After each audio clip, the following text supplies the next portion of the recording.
Welcome to Math Study Tutorials, and in this video we're going to be looking at Cambridge IGCSE October-November 2024 058031 Paper 3 Core. So let's get right into the paper. So first question says, write the numbers 6 million and 30 in figures. So understanding the place value system, you know we should have the units, the tens, the hundreds, the thousands, the tens of thousands, the hundreds of thousands, and then the millions. It keeps going, right? But the highest here is the million. So we have 6 millions, right? So that's 6. The others take 0, right? Because we don't have any inclusions for that. And then 30. This is 30, right? This is the units. This is the tens. So that's 3 zeros. So we add it all. That's 0, 3, 0, 0, 0, 0, 6. And that's going to be 6, 0, 0, 0, 0, 3, 0, right? We could separate that. And that's 6 million and 30. So B says 7.896 correct to 2 decimal places. Now you must be very careful here. And the step here is very easy.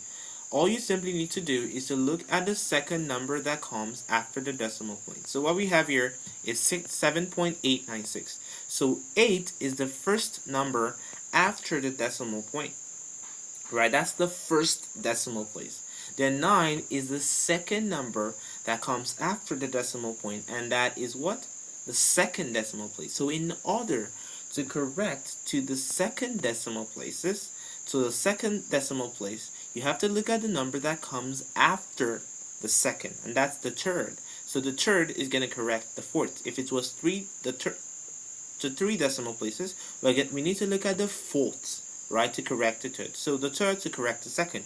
So since 6 is greater than 5.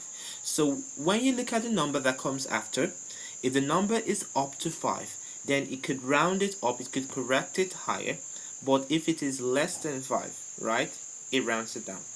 Then if it's up to 5 or greater than 5, it could round it up. So since 6 is greater than 5, it rounds this up, right? And then we add a 1 here, and then 9 plus 1 is going to be what? 10. So we put down a 0 and move over a 1, and then 1 plus 8 is going to be 9. So that's 7.90. And you can see here that the final answer has 2 decimal places, right? So let's say the question actually says 7.896, and we're asked to correct to 1 decimal place, right? What's it going to be? This is the first decimal place, 8. And then you have to look at the second decimal place to correct the first decimal place, right? So 9 is greater than 5. So since 9 is greater than 5, we have the right to move over a positive 1.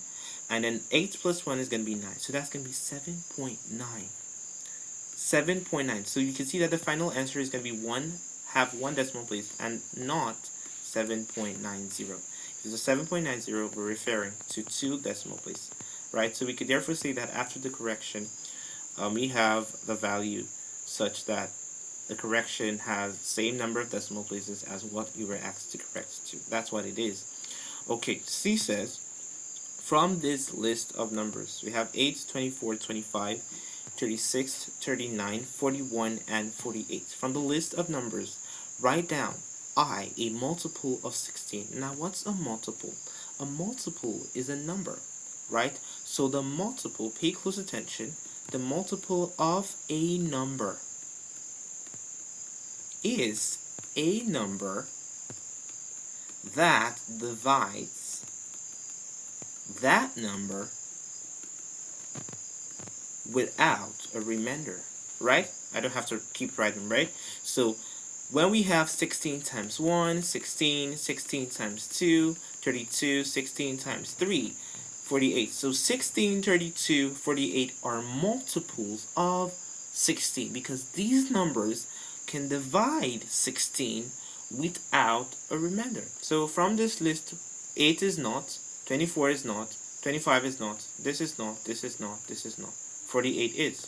So we put that down, right? So I says a factor of 24. Now when it says a factor, so a factor of a number, right? The factor of a number is a number such that if we're looking at the factor of a number, we're looking at this number over here, that's in this case a factor of 24.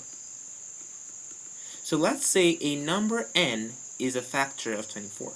That implies that 24 is divisible by n, right? So 24, that is the number in which we're looking for its factors, has to be divisible by these numbers, which are the factors. And then from this list, what's the factor of 24? We have 8 and we also have 24. So why is 8 a factor? Because why? 24 can divide 8 to give us 3. And 24 can divide 24 to give us 1.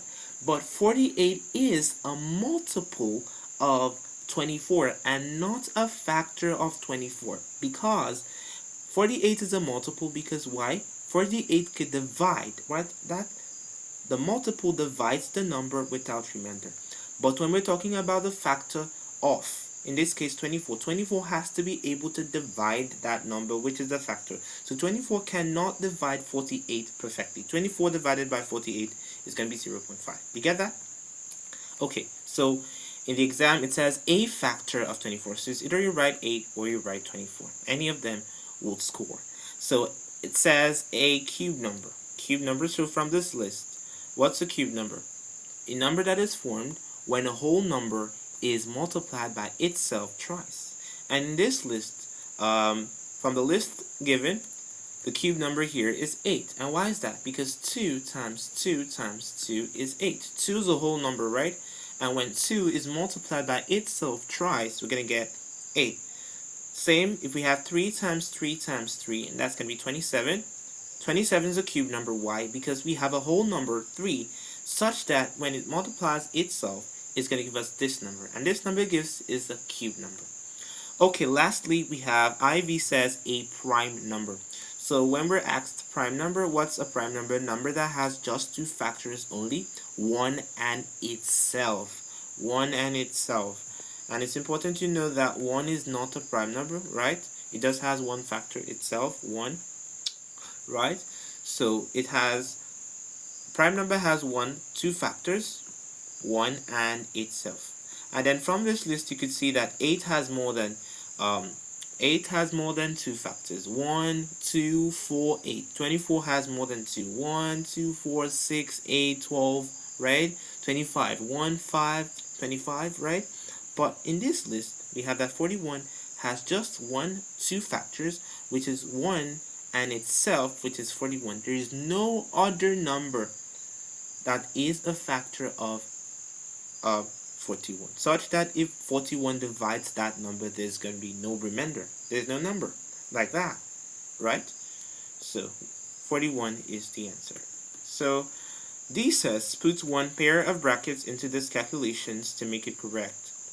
Right, so inserting a bracket, you have to think, right, understanding the order of operations, BODMAS, the brackets, the order, the division, the multiplication, the addition, the subtraction, right? So inserting a bracket here between the 4 and the 2, then we have 10 negative 12 divided by 4 plus 2, and 4 plus 2 is 6, and then since the negative, that subtraction comes after division. So division comes first. So 12 divided by 6 is 2. And that's 10 negative 2. And that is 8. So that's where the bracket should be. That's where the pair should be, such that this calculation is correct, right? If it was placed maybe here, that's going to be wrong. It's going to give us another value, right?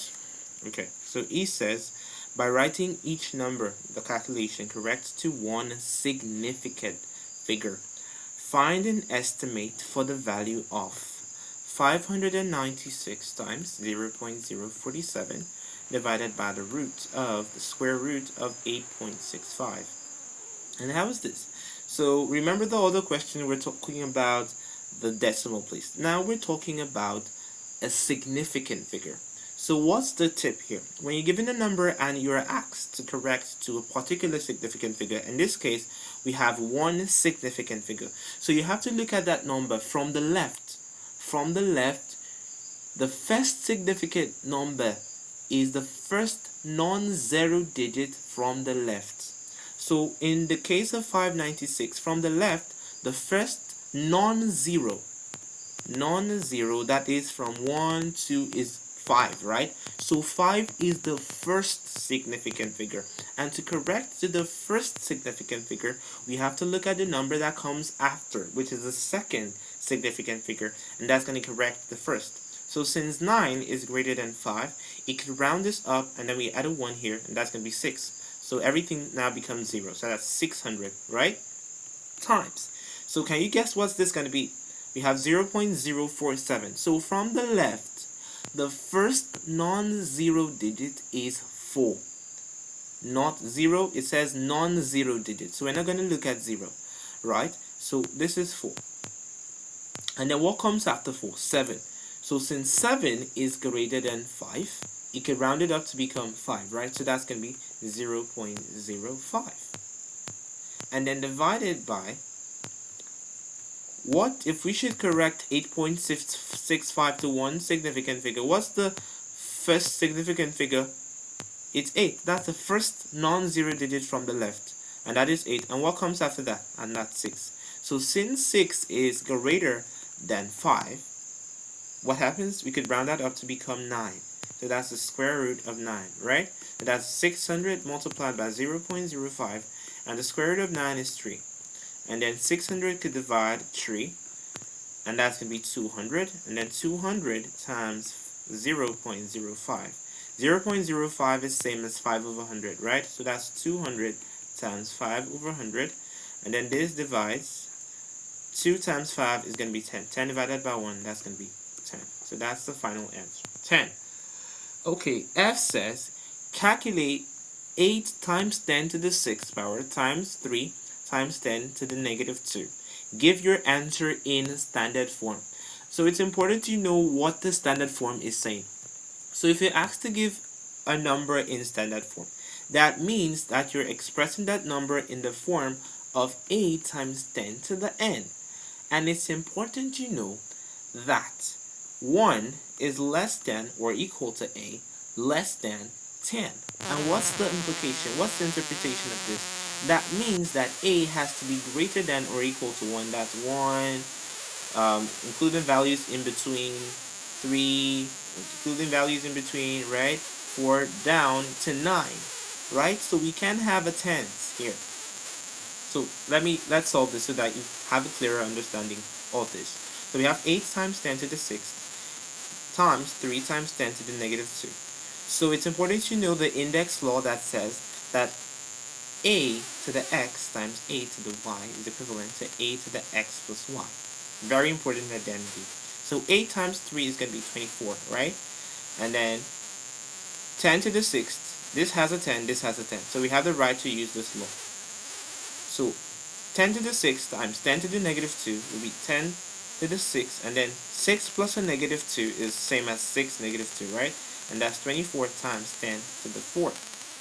But this is not the final answer. This will be wrong, because you say that it has to be a times n 10 to the n. But what happens? A has to be greater than or equal to 1. That is why we have 1 less than or equal to a, which means a is greater than or equal to 1, but less than 10. But we're having 24. So we can split 24 again. So if we split 24, we could write it as 2.4 times 10, right? And then times 10 to the 4th, right? Now you can see that it's within 1 and 10, right? 2.4 is within 1 and 10, and that's accepted. And then this has a 1, and then using the same law, we're going to have 2.4 times 10 to the 1 plus 4, and that's going to be 2.4 times 10 to the 5th, right? So we had a 24, so we needed to break it up such that we have a number, right? A number between 1 and 10, and that's 2.4 times. So 24 can then be written as 2.4. That's 2.4. 2.4. This is the units, and this is the tenths, right? And then multiplied by the 10, which is still going to give us 24. So let's say it was 25. So 25 could be written as 2.5 times 10. So let's say it was actually 250. Pay close attention here. What's it going to be? It's going to be 2.5, because 250 is not accepted. It's going to be 2.5 times 10 squared, because this is 2.5 and then times 100. Unit times 100. We need 2.5 to get us 250. Do you understand that? I'm just stressing all this so that you understand it better. Now before I continue, please, if you're enjoying this video, please do well to like this video, share this video, subscribe to this channel if you've not, and also do well to turn on the notification button so that when a new video is being uploaded, you get informed and this channel will continue to grow, right? So G says 216 is equal to 2 to the third times 3 to the third, and then it says write 2160 as a product of its prime numbers, prime factors. So this is easy. So we have 2160. So this is a graph. So we have that 2160 could be written as 216 times 10. Isn't that true? So we then have that 216 is equivalent to 2 to the third times 3 to the third, and then times 10. But this is not the final answer. It says as a product of its prime factors. So each component must be a prime number. And 10 is not a prime number. Why is that? Because it has more than 2 factors. 1 is a factor, 2 is a factor, right? 5 is a factor, 10 is a factor. So we have to break this down, right? So 10 can be broken down. We draw this and then we look at the smallest factor of 10, right? Other than 1, because 1 is not a prime number, right? So that's 2. 10 can divide 2 and we're going to have 5. And then 5 can divide itself, we're going to have 1. So instead of having 10, we could have this as 2 to the third times 3 to the third times 2 times 5. You can see here that 2 is prime and 5 is also prime. But you could have a 2, you have a 2/3 here and have a 2. So you could then employ that law. Look over here, pay close attention. So that's a to the x times a to the y is equal to a to the x plus y. So 2 to the third times 2 to the 1 is going to be 2 to the third plus 1, and then times 3 to the third times 5. And that's going to be 2 to the fourth times 3 to the third times 5. So that is the expression for 2160 as a product of its prime factors. So let's move on. Sue says, in the diagram BCG is a triangle. ABCD and EF are parallel lines. It's drawn not to scale. I says, find the value of x and give a geometric reason for your answer. Okay, so first case we have x. So this is 38 degrees and this is x. X is simply equal to 38 because alternating angles are equal. Alternating angles are equal. So you can see here that we have two parallel lines. Once you see this symbols over here indicate that these lines are parallel to each other. So once there's a transversal that cuts the line, right? And then we have kind of like a Z formation over here. The angle here is always equal to the angle here, right? So if here is A, here is also A. So if here is 38, here is also 38, right? So next question says y. Y is also going to be 69 degrees. And what's the reason? Corresponding angles. Corresponding angles are equal. Corresponding angles are equal, right? So if we have two parallel lines and then a transversal cuts, so we have one above the parallel line and one within the parallel line that is not supplementary, that's not on the same. Get that? So this is here and then down here. So if here's A, here is also going to be A. Now pay close attention.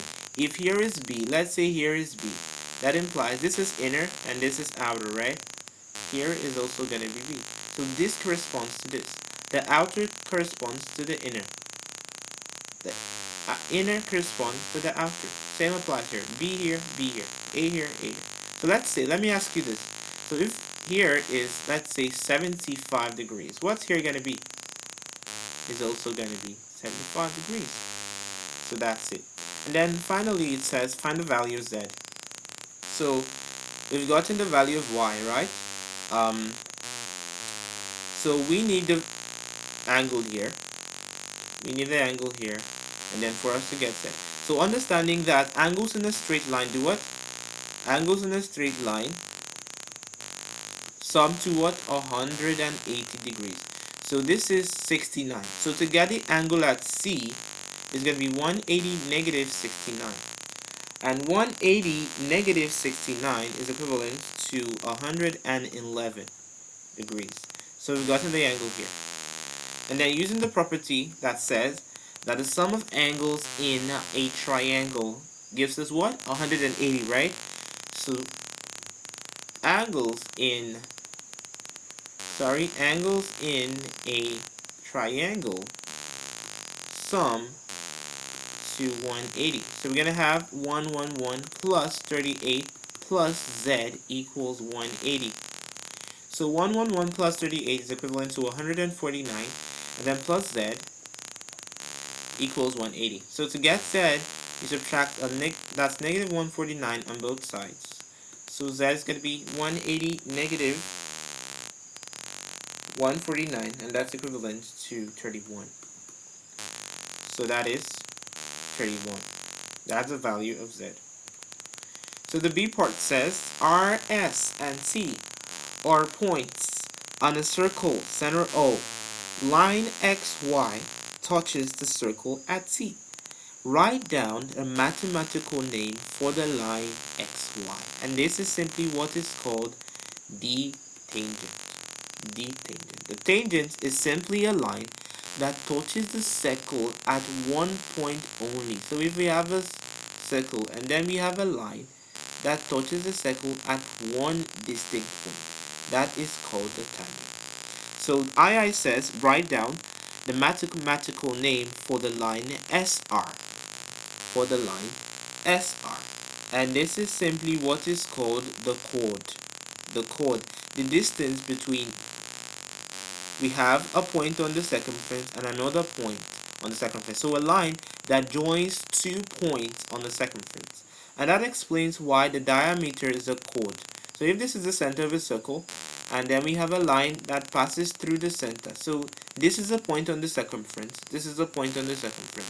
Right? So 2 points that lie. The line that is formed by 2 lines, 2 points on a circle, that's 2 points on the circumference of a circle. Let's have here as A and here as B. So the line that joins these 2 different points on the circumference is what is known as the chord. And then the area that is formed between that line and the arc, which is a section of the circumference, is known as the segment. Right? Take note of this. So we now have, this is the center, then from the center to any point on the circumference is called the radius. The radius, right? To any point on the circumference is the radius. Take note of these terms. So this is called the chord. III says Toby thinks shape RST is a right-angled triangle. Give a geometric reason why Toby is incorrect. Right? Toby is incorrect because we could say this is because RST, we could say no side of RST is the diameter of the circle. Simple. Right? There's a circle theorem that says that if we have a circle, right? This is not a perfect circle. Right? So if you have a circle, this is a sketch. And then let's say this is the center. This is the center. This is the diameter, right? And then we bring this here, and then we bring this here. What's going to be here is going to be 90 degrees. It's a right angle triangle. That if it passes through, that's the theorem that's called the angles in a semicircle. But you can see that this line does not pass through the center. So we cannot say that this angle is 90. That's wrong. Right?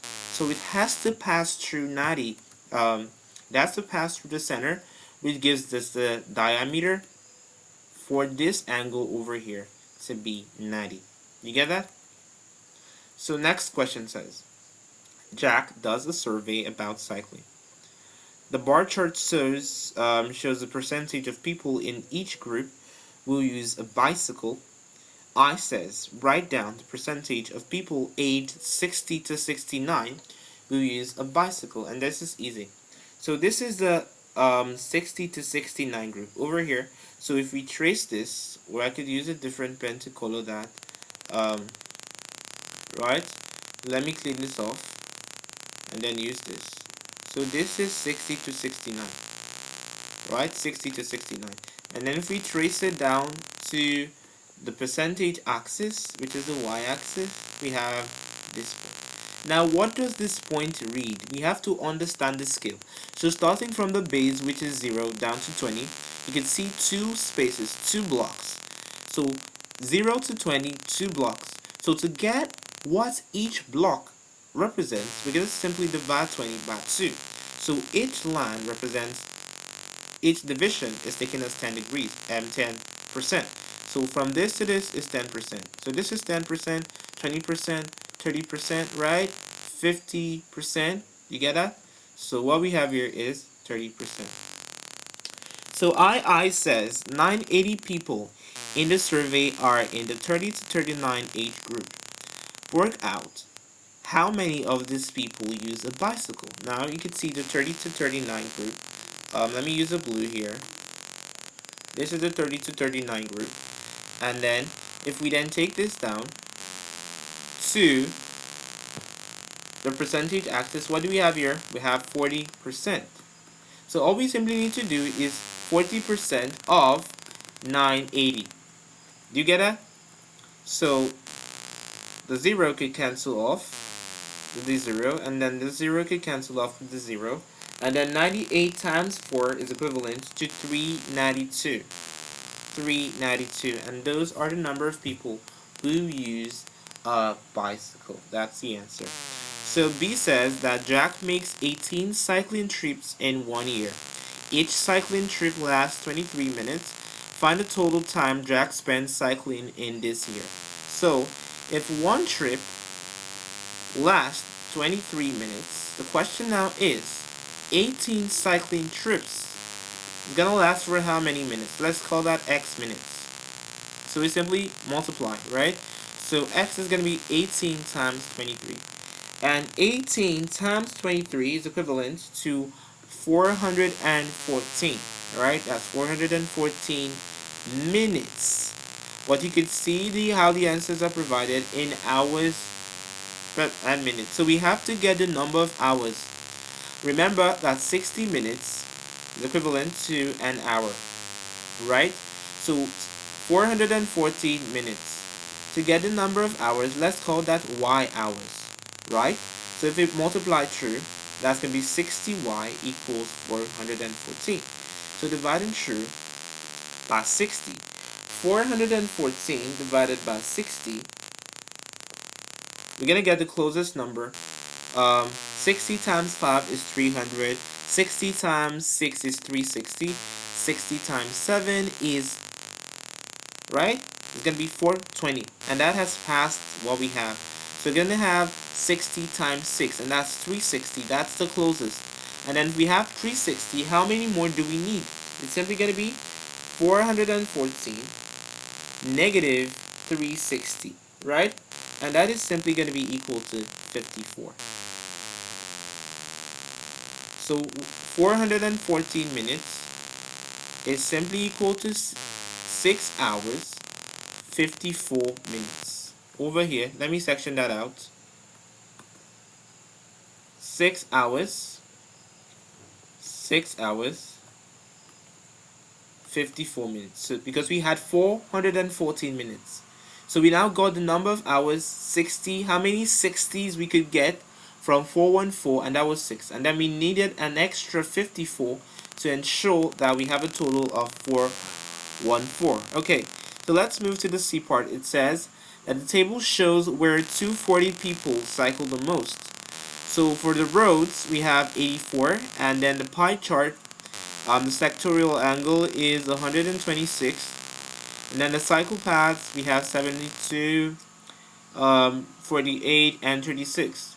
So in order to calculate the sector angle, all you simply need to do is each of them, that's 72 divided by the total number of people, that's 240, and then times the 360 degrees.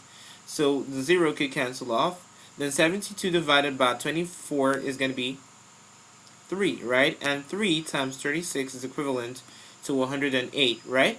And then for 48, what are we going to do? 48 over 240 times 360. So this cancels this. Then 48 divided by 24 is going to be 2, right? And then 2 times 36 is going to be 72. And then for 36, we're going to have 36 over 240 times 360. So this cancels this, right? And over here, we have to do some simplification. 12 could go here to give us a 2. 12 could go here to give us a 3. And then 36 divided by 2 is going to be 18. And then 18 times 3 is equal to 54. So we have 54 degrees. Okay, that's that. So these are the angles. So all you simply need to do is to get your protractor. And then you could extend this line, because you know that in a circle, all angles at the point sum to what? 360, and this is the point. So total angle here is 360. So if we divide the circle into 2, here is going to be 180, and the other part is going to be 180. So if here is 180, 180 negative 126 is going to be equal to 54. So that means that here is automatically 54 degrees, which corresponds to order, which is 36, 54. So here is 54 degrees, and then we could simply write order here. So the remaining 180 degrees, you could see that the order 2, which is 108 and 72, is also going to sum to 180, which is going to take this part. So all you simply need to do is to place the protractor on this line over here. On this line, the full straight line, right? Let me call this A and this B. So you're going to place the protractor against AB. And then on the protractor, you're going to measure 108 degrees. So let's say that here is equivalent to 108 degrees, right? It's just a description. I'm just explaining. So let me clean this off. 108 degrees. So here's going to be 108 degrees. And if here is 108 degrees, that automatically means that here is going to be equal to 72. And then remember to label. 108 degrees takes us for the cycle paths, and then for 72 degrees we have, okay, for 72 degrees we have the parks, right? We have the parks. So that's it. So we've completed that. So all I simply did here, extend this. Here is automatically 54, because this is 180 degrees, angles on a straight line. And then placing the protractor across AB, measure out the 108 degrees. Since the total of AB, the angle sum to 180, that means the residue is going to be 72, which is equivalent to that of the parks, right? So D says, a bicycle costs $720. Carlo pays 1/5 of the cost as a deposit. He pays the rest of the money in equal monthly payments of $16. Right? $16. Work out how many monthly payments Carlo makes. So it says that Carlo pays 1/5 of the cost. What's the cost? 720, right? So 1/5 times 720. 720 divided by 5 is going to be equivalent to 144. Right? So he's already paid this. And then we're talking about the rest of the money. So to get the rest of the money, what's that going to be? 720 negative 144. And 720 negative 144 is equivalent to 576. So $576 is what is left. So the rest, which is the $576, which we have calculated in equal monthly payments of $16. Now the question is saying, work out how many monthly payments he makes. So since each monthly payment is equivalent to $16, and we have a total of $576. To get the number of monthly payments is simply going to be 576 divided by 16, right? So 576 divided by 16 is equivalent to 36, so that we know the number of $16 that is going to make up the rest, which is $576. Okay, let's move to the next question. It says a parallelogram ABCD has sides 8 cm and 6 cm. Lines AB and BC have been drawn. By constructing triangle ACD, complete the parallelogram, right? So by constructing angle ACD, right? So for a parallelogram, let me make a sketch over here, right? You know that this side is parallel to this side and this side is parallel to this side, right? So all we simply need to do here, we place the compass point over here and then measure out 8 cm on the ruler, right, from the compass, and then you make an arc over here, and that length of the arc is going to be, sorry, let me clean this off. So you make an arc over here. I'm just giving an illustration. You use the compass to make an arc over here, and that's going to be 8 cm. And then you come over to C, and then to get, because this side, let's say here's A, here is also going to be equal to this. If here is B, is also going to be equal to this. And then to get, so this is D. So if we then place the compass here and then measure out 6 centimeters, and then we're going to make an arc here, right? And then we join. So we've completed the shape, right? This is going to be 6 cm. This side is equal to this side. This side is equal to this side. And that is the parallelogram, right? So we could simply clean that out, right? That's very clear. So let's move on to the next question. It says B, describe fully the single transformation that maps shape A onto shape B, right? So the tip here is, if you're given a question and the question is saying, okay, let's give us a single transformation that maps shape A to shape B, you have to consider 3 possible transformations. We have the translation, pay close attention. We have the translation. We have the translation. We have the rotation. And we have the enlargement. So when we're talking about translation, the object is gonna be of the same size, but the only thing here is that it's gonna translate. That means it's gonna have a different position, right? But when we're talking about rotation, this object is gonna be rotated about a center depending on what is given in the question. And then enlargement is we have a solid, right? And then we are now looking at an enlarged version. We now want to look at the transformation that maps the smaller version to the enlarged version. Do you get that? Now, in this case, is it a translation, a rotation, or an enlargement? This is a translation, because you can see that these shapes are equal, right? They're equal. But the only difference is that the position of shape A is different from shape B. It was not rotated. It's still the same. And then it wasn't enlarged. It's still the same shape. So it's a translation. So what simply happened here is that we had a shift, right? Because it's going to move over to this point. You're going to have 1, 2, 3, 4, 5, right? And 6. And then it's going to land successfully. Pay close attention. It's going to land successfully at this point.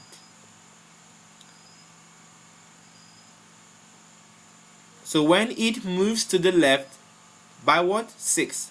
Now, so a translation is represented by a vector x, y. So x represents what was the shift in x. Y, what was the shift in y. So we moved backward by 6 units. So that's going to be -6. And then you can see that the shape is landing over here, right? So that means that this shape was moved upward by 2 factors, by 2 units, right? 2 units, 1, 2, and then it's gonna land successfully in this position, right? Over here. I think I could use another color so that it's clear. Okay, so this was what we had, right? And then what happened next? It was now stepped up by what? 2 units in order to land in this space. So the translation here is -6 and 2, right? -6, 2. So that is a negative x shift by 6 units, and then a positive upward y shift by 2 units, right? Then the II says, so all you simply write here is translation and then -6, 2. Then on the grid, it says draw the image of shape A after rotation 90 degrees anti-clockwise. Now we're talking about 90 degrees anti-clockwise. And when we're talking about anti-clockwise, you should know that we're talking of this. If you're talking of clockwise, is in this direction. But if it's an anti-clockwise, in this direction, right? So this shape is over here. This shape is over here, right? So let me clean this. So if we extend this, this is what? 90 degrees. So if this shape over here is rotated anti-clockwise, that is in this direction, it then comes down. What are we going to have? And then it goes on to say that the center of this rotation is 5, 1. So what is 5, 1? According to the xy coordinate, x, y, and then we have 5, 1. So x is the 5, and then y is the 1. So this is 5, 1. So this point is the center of rotation. So that means that this shape is successfully going to land over here. So we are not gonna, it's not gonna come down. Same units, following the same units, and then same factor down. You get that? Same factor down. Same factor down. Okay, so this was here. So it was now brought down by 90 degrees. Then this side, which corresponds to this, and this side, which corresponds to this, right? And then we have 2 order units. Let's mark it with x, x, x, x. And then the other 2, let's mark it y, y, y, y. And then lastly, let's call this z, z, z, z, right? It was brought down by what? 90 degrees. So that is the image of the shape A. You don't have to write all these markings over here, right? I just wanted you to understand what I was saying. So it's simply the outline of this, right? Ensure you use a ruler. Okay, so that's the answer. It says the scatter diagram shows the distance traveled and the cost for each taxi of 12 taxi journeys. And then I says the scatter diagram shows positive correlation. Is this statement true or false? Give a reason for your answer. It is true. Right? Why is it true? Because generally, as distance increases, cost increases. So if you look at this graph, you can see that on a general basis, right, as the distance was increasing, what happens? The cost was increasing. Did you get that? Was increasing on a general note. Okay, I says, on one journey, the cost per kilometer travel was much more expensive than on all other journeys. Draw a ring about this point, and this point is simply this point, right? It's simply this point. So with a very short distance of, if we trace this down, understanding the scale of 1 kilometer, the cost was $15. So expensive. Something must have come up, right?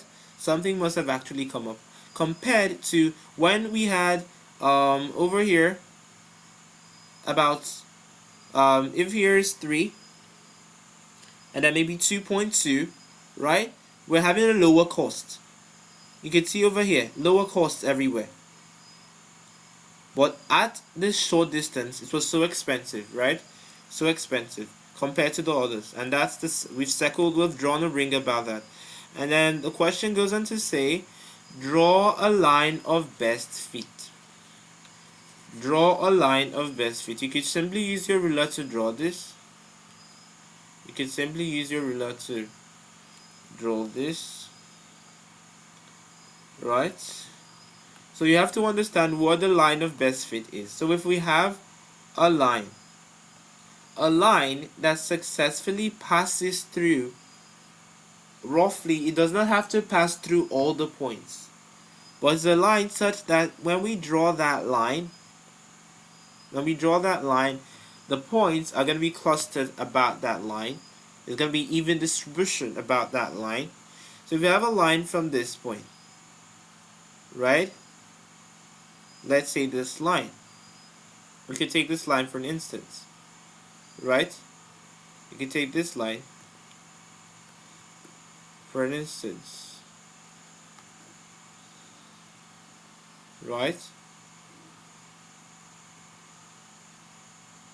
Okay, so you have to use your ruler so that it's gonna be straight.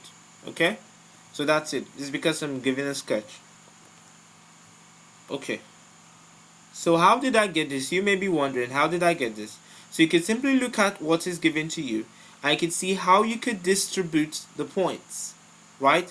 Distribute the points such that you have a line that passes through some of the points, and it's kind of like an even distribution, right? It's kind of like an even distribution. Okay, so the question goes on to say that for it says use the line of best fit to find an estimate for the cost if the journey is 8 kilometers long. So all we simply need to do is to trace out the 8 kilometers here, right? And that is simply over here. And if we trace that up, and then down to the cost axis, what do we have? This is 15, 16, 17, 18. Right? Okay, we have to understand the scale of the graph, right? Because if this is 16, 17, 18, 19, right? This is not the proper scale, right? So that's not the counting system. So we have a 0 to 5, we have a 5 to 10. So if you divide this is 1, 2, 3, 4, 5, 6, 7, 8, 9, 10. So we have 10 blocks. And then the distance, 10 negative 5 is 5. So 5 divided by 10 is equivalent to 0.5. So each block represents 0.5, right? Nice one. So let's change the counting system. This is 15, right? So 15, 15.5, 16, 16.5, right? So that's the counting system, right? So this is a very key thing. So when you're given the graph, do well to understand the scale of the graph. And how do you do that? You look at 2 points that are given, and then you find the difference between those points, just like we did 5, negative 10, negative 5, and that gave us 5, and then divide by the number of blocks between those 2 points, and that's going to give you the scale, right? So when we did that, we have 16.5. So that's $16.50. You have 16.5 or 16.50. Any of that will be accepted. So it says, Arit, Luke, and Mary share the cost of a taxi journey. The cost is $26.40. Calculate how much Arit pays if they share the cost equally. So how many people are involved? Arit, Luke, Mary, 3 people. So if you're sharing it equally, it's simply going to be 26.4 divided by 3. 26.40 divided by 3. And this is going to be equal to 8.8, right? And then it goes on to say that they decide to share the cost in proportion to the distance they each travel in the taxi. Arit travels 12 kilometers, Luke travels 3 kilometers, and Mary travels 7.5 kilometers. Write the ratio 12:3 is to 7.5 in its simplest form, right? We don't want to have a decimal over here. So we have 7.5, which is same as 7.5, and 7.5 is same as 2 times 7 is going to be 14. 14 plus 1, that's 15 over 2. So instead of this, we could have 12 is to 3 is to 15 over 2. Now we don't want to have a fraction here. So we could simply multiply through by 2, right? So 12 times 2 is going to be what? 24, right? 3 times 2 is going to be 6. And this cancels, right? We're going to have 15. It's same, right? Because each must have identical factors. The 3 must have an identical factor. So 24, 6, and 15 can simply be reduced because each is a multiple of 3, right? So we divide 3 by 3. 24 divided by 3 is going to be 8. 6 divided by 3 is going to be 2. And then 15 divided by 3 is going to be 5. So that's 8 is to 2 is to 5. Then the B part of the question says, calculate how much more Arid pays if they share the cost equally. If they share the cost equally. So remember that when we calculated for the cost when it's shared equally, we had $8.8. So let's see how much that Arid pays from this ratio. So we have 8 is to 2 is to 5, and 8 corresponds to Arid, 2 corresponds to Luke, and the 5 corresponds to Mary. So in order to get what Arid gets, it's simply going to be 8 all over the total ratio, 8 plus 2 plus 5, and then multiplied by 26.40, which was what to be shared. So that's going to be 8 all over 8 plus 2, 10 plus 5, 15, multiplied by 26.4. And 8 all over 15 multiplied by 26.4 is equivalent to 14.08. So you can see it's more than this. So the question says how much more? How much more?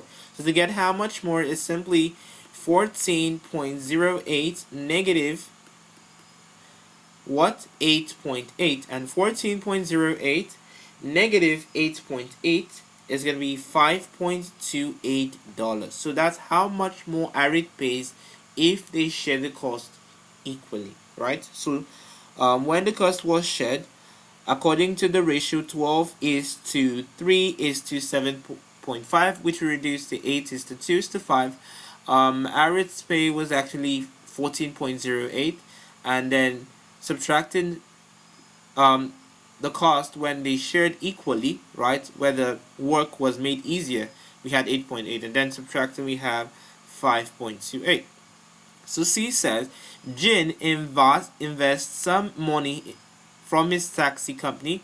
He invests $18,600 at a rate of 1.7% per year compound interest. Calculate the value of the investment at the end of 6 years. So it's important to note here that the formula for this interest, right, the amount, because this is a compound interest, right? So to get the amount, that's the value of the investment at the end of 6 years, A is going to be equal to the P, which is equal to the initial investment.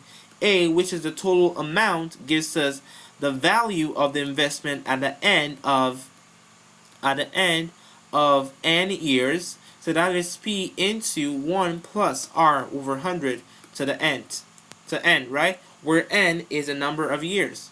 So P, which is the principal, which is the investment, is at 18,600. So that's 18,600 into 1 plus R. What is R? The rate is 1.7. So that's 1.7 over 100 to the power of what? We have 6 years. Do you get that? So compute that. We have 18,600 into 1 plus 1.7 over 100, and then everything to the power of 6, right? And then we're gonna have 20,579.68, but it says to the nearest dollar. So we're gonna look at the unit, right? We're gonna look at the unit. So since 6, which comes after the first, that's the unit dollar, 6 is greater than 5. So you could round this up to become 10. So we have a 0, and then move over 1. It becomes 8. So that's 20,580. So $20,580. That's the value of the investment at the end of 6 years, correcting to the nearest dollar. Then we have, this is a recipe to make ice cream for 6 people.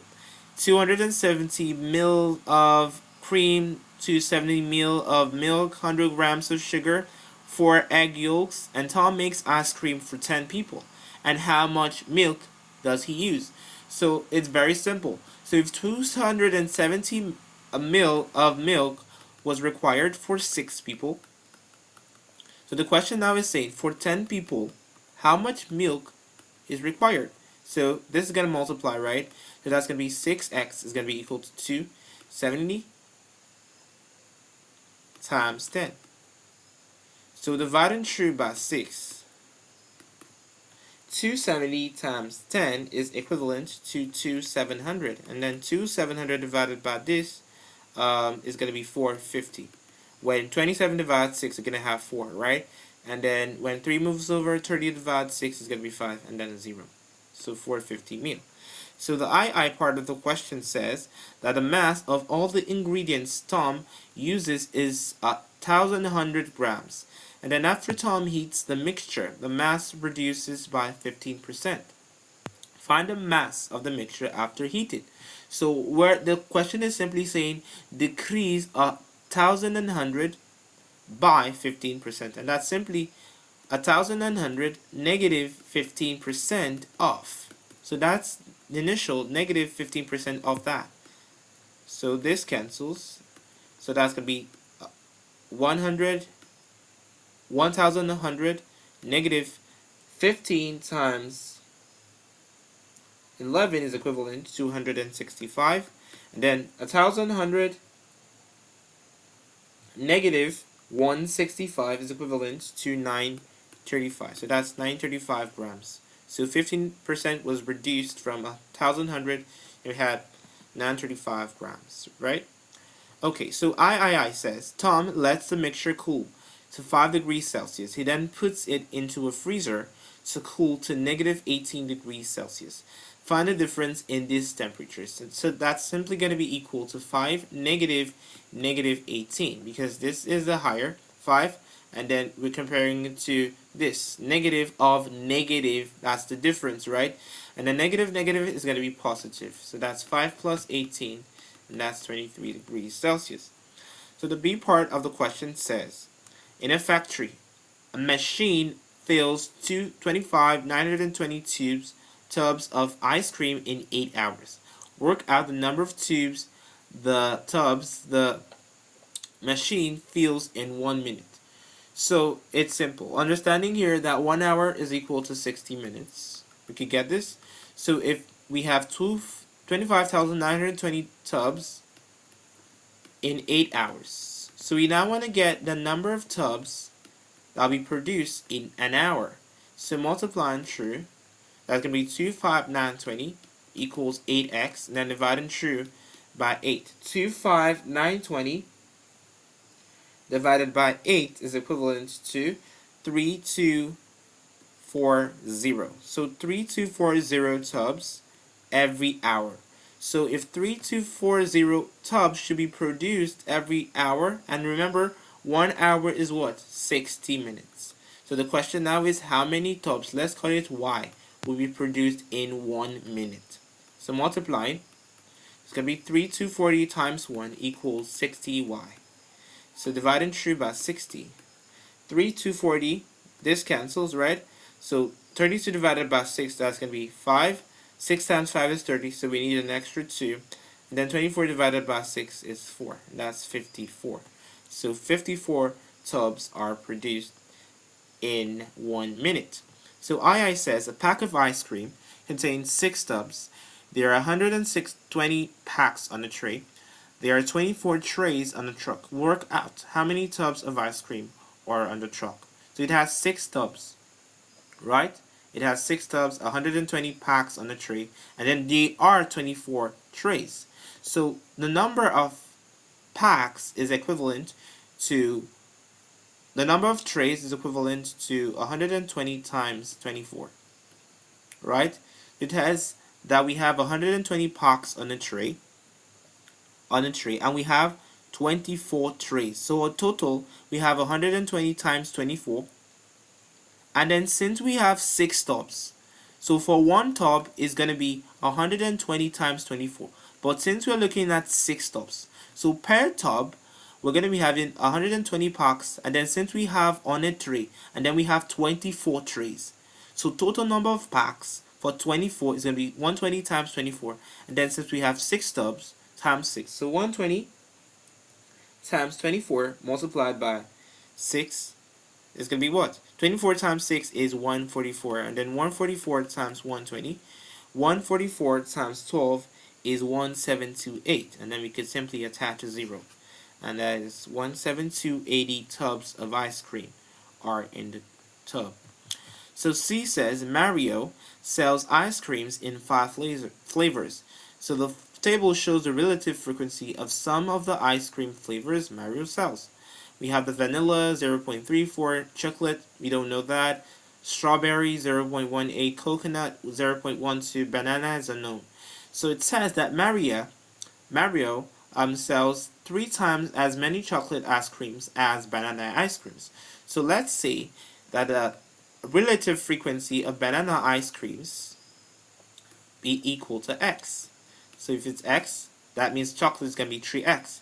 And if we have a system where we have a relative frequency which is proportional to the probability of this different flavors in this case, all must sum up to 1. If you've watched my previous video, sum of all events, probability, relative frequencies of all possible events on the central event, which is, in this case, we're talking about the flavors, must equal 1.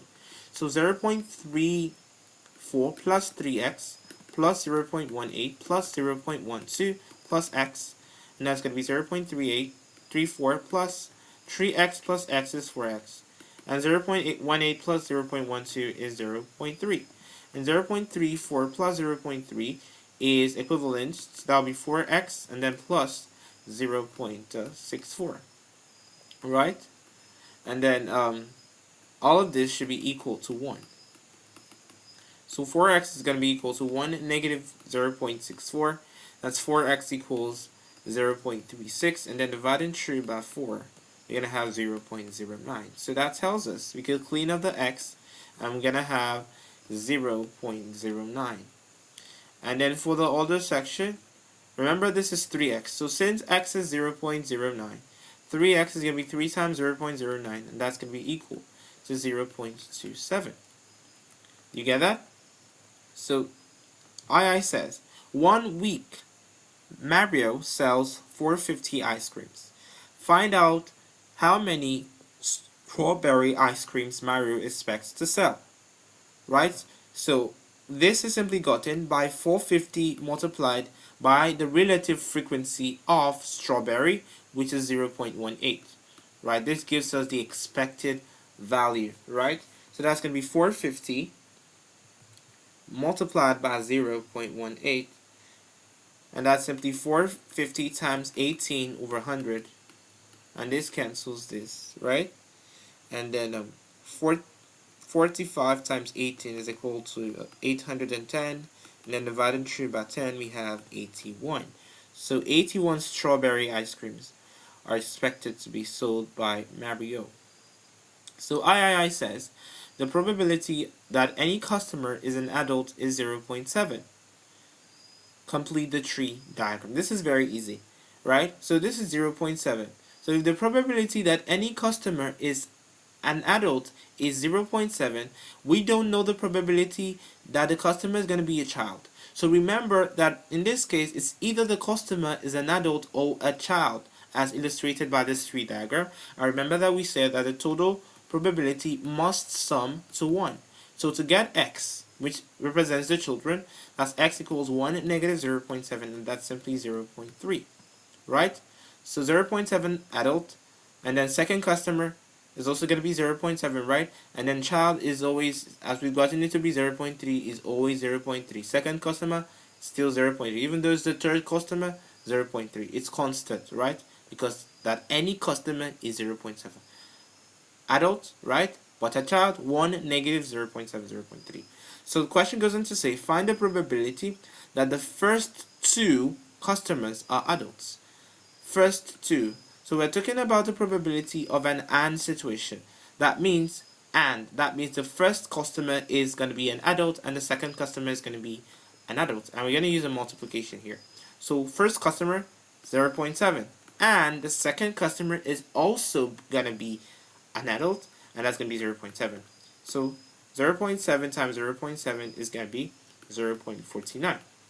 So let's assume the question said, find the probability that the first customer is an adult and the second customer is a child. It's going to be what? 0.7, which is the probability that the first customer is going to be an adult, multiplied by 0.3, which is the probability that the second customer is going to be a child, right? Which is going to be 0.21.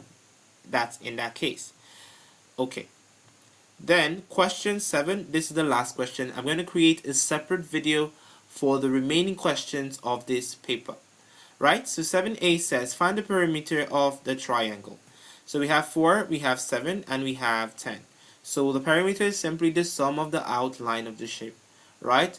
And we can see this side here, 10 cm, 4 cm, and 4 cm and 7 cm. So what's the total? It's going to be 10 plus 4 plus 7, and that's going to be 10 plus 11, and that's equivalent to 21 cm, right? And then B says, the diagram shows a shape made from rectangles, right? It says calculate the area of the shape. We could trace this down, right?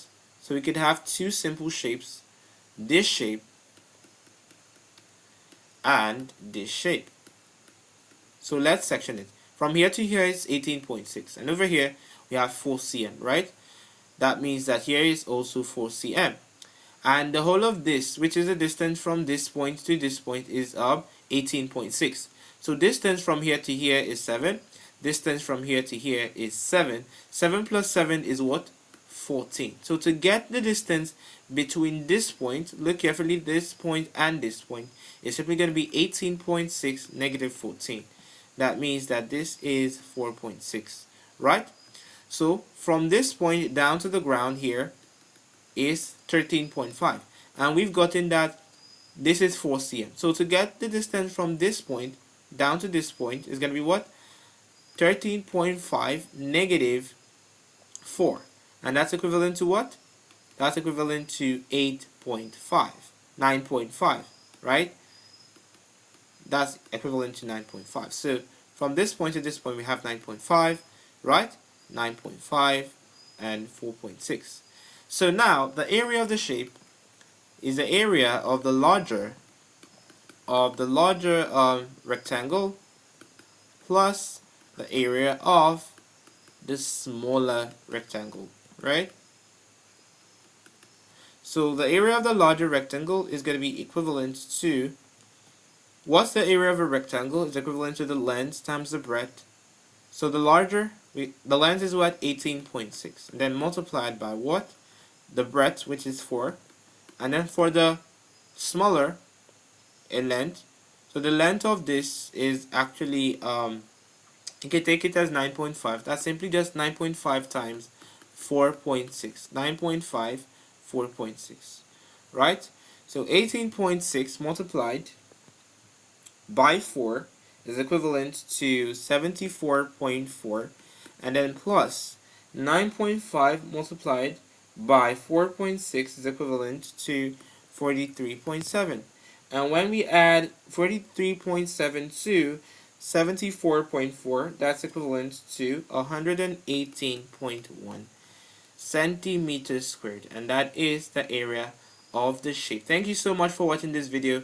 In the second part, we'll be solving the other parts, the C part, the D part, as well as question 8 and question 9. Remember, please, if you've not subscribed to this channel, please do well. Subscribe to this channel, like this video, put down your comments, ask your questions, right? Thanks once again, and have a nice day. Subscribe so that you have access, and you turn on the notification button so that you're informed when the part 2 of this video comes out. Thanks once again, and have a nice day.